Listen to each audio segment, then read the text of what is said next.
दादा हॉस्पिटलला जायचंय. बसा ना ताई, पण खूप काळजी देत आहे. सगळं ठीक आहे ना? काहीच ठीक नाहीये दादा. आईला ऍडमिट केलंय दवाखान्यात. पैशांची खूप गरज आहे आणि काही मार्ग पण सुचत नाहीये.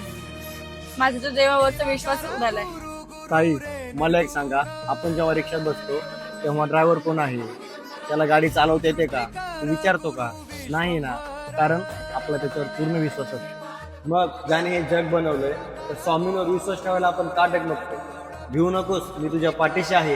हे फक्त वाक्य नाही ताई, हा त्यांचा शब्द आहे. दादा, माझ्या मैत्रिणीचा मॅसेज आलाय. तिच्या आईने सगळं बिल भरलंय. आता माझ्या आईची तब्येत सुधारतीये. श्री स्वामी समर्थ. मी तर माध्यम होतो ताई, तुमची हाक स्वामींपर्यंत पोहोचली. गुरु बिन नाही